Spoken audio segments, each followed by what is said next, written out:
Hi everyone, welcome to Adhan Institute. Myself Tushar Nandoskar and today we learn reconciliation. What is exactly reconciliation? क्या होता है? आपने आपके college life के अंदर 11th स्टैंडर्ड के अंदर अकाउंट सब्जेक्ट के अंदर रिकन्सिलेशन टॉपिक सुना रहेगा। रिकन्सिलेशन मतलब क्या किया जाता है, जो हम लोग बुक्स ऑफ अकाउंट मेंटेन करते हैं, that is called company bank का अकाउंट जो मेंटेन करती है वो बैंक के पासबुक के साथ मैच किया जाता है and then we can like rectify किया जाता है कि इसमें कौन सी ट्रांजेक्शन अवेलेबल है, कौन सी ट्रांजेक्शन अवेलेबल नहीं है। जैसे कि टेक एग्जांपल, अगर मैंने एबीसी पार्टी को चेक इशू किया है तो मैंने मेरे कंपनी के बैंक बुक के अंदर, जो मैं बुक मेंटेन कर रहा हूँ खुद का कंपनी का, उसके अंदर मैंने दिखा दिया कि मैंने पेमेंट किया है एबीसी पार्टी को। बट एक्चुअली इफेक्ट कब होगा बैंक के अंदर, जब भी वो एबीसी पार्टी वो चेक अपने अकाउंट में डिपॉजिट करेगी, तब जाके मेरे अकाउंट में से डिडक्ट होके ट्रांसफ़र अमाउंट हो जाएगी एबीसी के अकाउंट के अंदर। बट उस पार्टी ने वो चेक डिपॉजिट ही नहीं किया, तब तक रिफ्लेक्ट नहीं होगा मेरे बैंक में। सो मेरे बैंक के अंदर जो भी, अगर समझो एग्जांपल 5000 अमाउंट जो रहेगी वो ऐसे ही ज़्यादा दिखाई देगी, और मेरे कंपनी के बैंक बुक के अंदर 5000 कम दिखाई देगा क्योंकि मैंने पेमेंट की एंट्री पास की है और बैंक में से इफेक्ट तो हुआ ही नहीं है, तो बैंक में 5000 ज़्यादा दिखाई देगा। तो उसी को हम लोग को क्या करना है, क्रॉस वेरीफाई करके मैच करना है, that is called reconciliation. Sometimes ऐसे होता है कि बैंक में कुछ ट्रांजैक्शन होते हैं वो हमें पता नहीं चल जाते, जब कभी पता चलेगा जब आप पासबुक देखेंगे तब।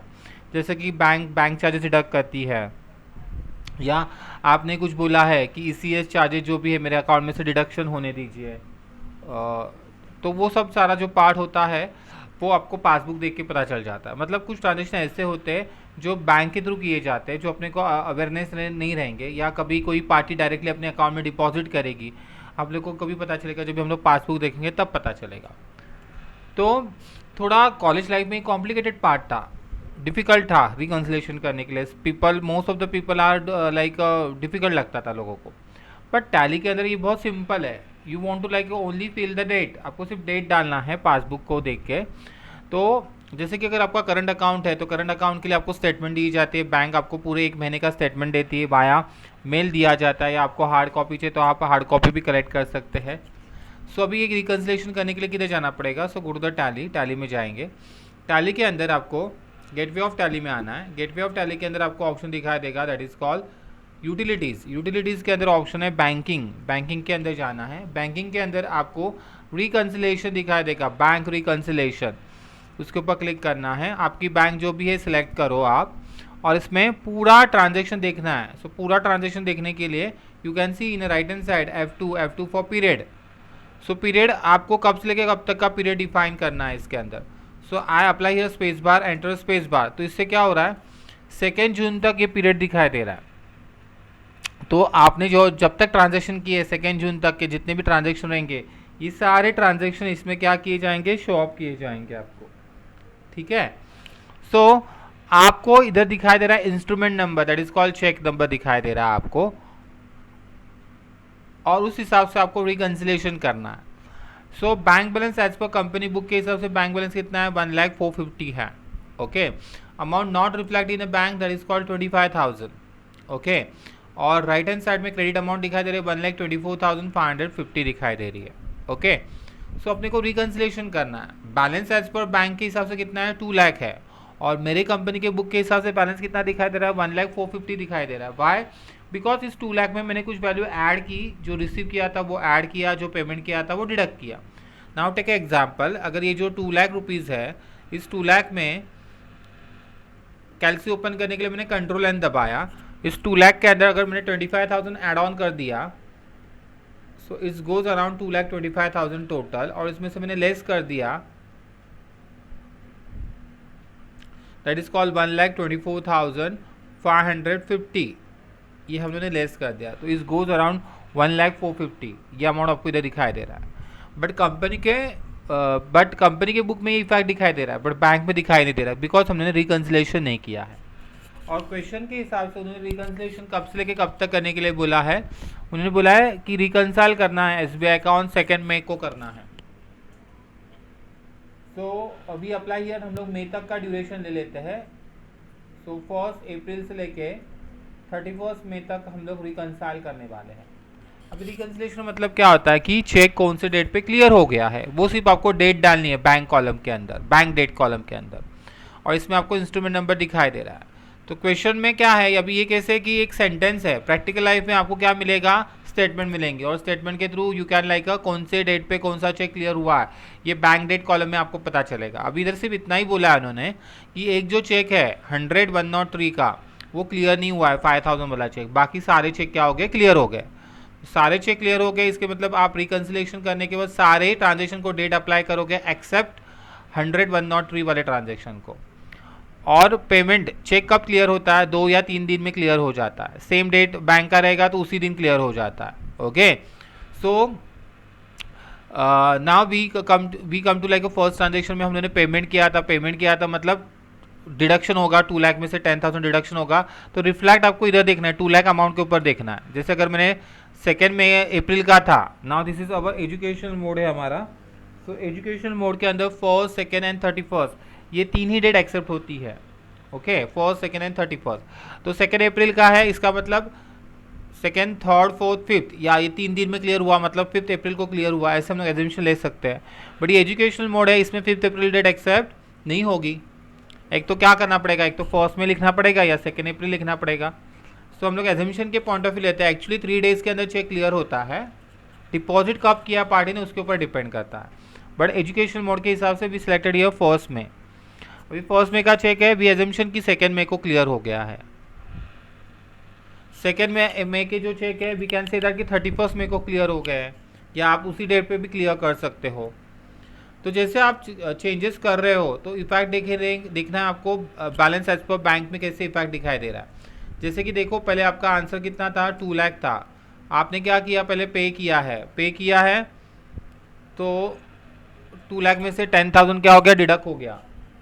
अब ये 25,000 एड ऑन होगा, so if I write down here the date 2nd में, सो ये 25,000 1,90,000 में एड ऑन हुआ, तो इफेक्ट इधर रिफ्लेक्ट हो रहा है आपका। So now we can see here 31st में, नाउ ये चेक क्लियर नहीं हुआ है, that is called eastern carpet को मैंने इशू किया था चेक, तो मैंने मेरे कंपनी के बुक में, जिधर मैं खुद से मैन्युअली बुक नोट डाउन कर रहा हूँ, that is called bank book में मेंटेन कर रहा हूँ, उसमें क्या हो रहा है 5,000 जो है डिडक्शन हो गया है। ओके, बट एक्चुअली बैंक में से डिडक्शन नहीं हुआ है, बाकी सारे ट्रांजेक्शन को डेट अप्लाई करते 31st में।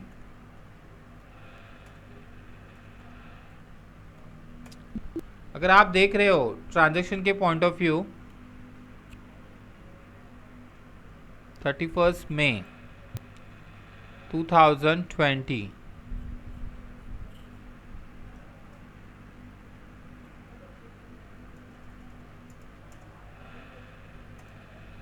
अगर आप देख रहे हो ट्रांजैक्शन के पॉइंट ऑफ व्यू नीचे मैंने जो मेंटेन किया है बैंक बुक, उसमें कितना दिखाई दे रहा है, 1,04,50 दिखाई दे रहा है, और बैलेंस एज पर बैंक में कितना दिखाई दे रहा है, 1,05,450। वाई, बिकॉज 5,000 की पेमेंट की एंट्री मैंने मेरे कंपनी बुक में, मतलब जिधर मैं बुक्स ऑफ अकाउंट मेंटेन कर रहा हूँ बैंक के लेजर में, मैंने डिडक्ट कर दिया है।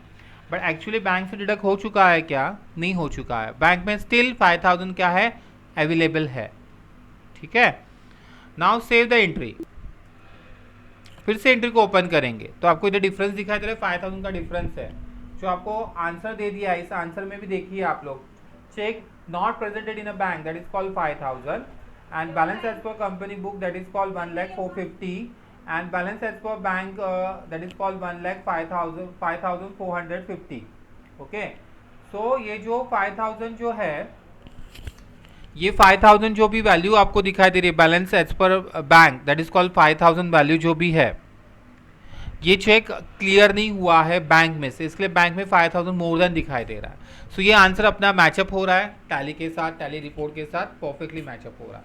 ओके, सो ये हम लोगों ने रिकन्सिलेशन का पार्ट इधर देखा। बट अभी समटाइम ऐसे होगा कि हमने रिकन्सिलेशन किया है ट्रांजेक्शन का, बट रॉन्ग डेट डाली है, तो जो रिकन्साइल ट्रांजेक्शन किए हैं वो फिर से रिकन्साइल ट्रांजेक्शन मुझे देखने हैं। सो देखने के लिए आपको क्या करना पड़ेगा, F12 के अंदर एक ऑप्शन दिखाई देता है, show reconcile transaction also. So show reconcile transaction also को हम लोग क्या करेंगे, यस करेंगे। तो show reconcile transaction also yes, show reconcile transaction also yes. Now we press control A for save. तो सेव करने के बाद जो भी रिकन्साइल ट्रांजेक्शन थे ये सारे ट्रांजेक्शन आपको दिखाई देंगे। अगर किसमें गलती से डेट का कुछ इश्यू है, डेट का कुछ प्रॉब्लम है, अगर आपको रेक्टिफाई करना है तो यू कैन लाइक रेक्टिफाई भी आप कर सकते हैं, फिर से कंट्रोल F4 सेव कर सकते हैं। फिर से अगर आप देखेंगे तो आपको दिखाई देगा एक ही ट्रांजेक्शन है बाकी है जिसका रिकन्सिलेशन करना रिमेन है, दैट इज कॉल्ड 5000 का चेक। वाई रिकन्सिलेशन क्यों नहीं किया? क्योंकि वो बैंक में रिप्रेजेंट हुआ ही नहीं है अभी तक। हम लोगों ने ईस्टर्न कारपेट्स को दिया है, अभी वो कब डिपॉजिट करेगा तब जाके रिफ्लेक्ट होगा। ठीक है, this is a one way. और एक रिकन्सिलेशन का वे आता है, इसके लिए आपको गेटवे ऑफ टैली में जाना है। गो टू द डिस्प्ले में जाएंगे, डिस्प्ले में जाके go to the account book के अंदर, कैश बैंक बुक के अंदर स्टेट बैंक ऑफ इंडिया में जाएंगे, कोई भी एक मंथ के अंदर एंटर करना है। F2 for change the period from 1 अप्रैल से लेके 31 मई तक का पीरियड ले लिया हम लोगों ने। और रिकनसाइल के लिए शॉर्टकट क्या है? F5। F5 stand for reconciliation, तो F5 से रिकनसाइल कर सकते हो। ऑलरेडी मैंने रिकन्सिलेशन किया है, फिर से वो रिकन्सिलेशन ट्रांजेक्शन देखना चाहते हो तो F12 में जाके show reconcile transaction also yes.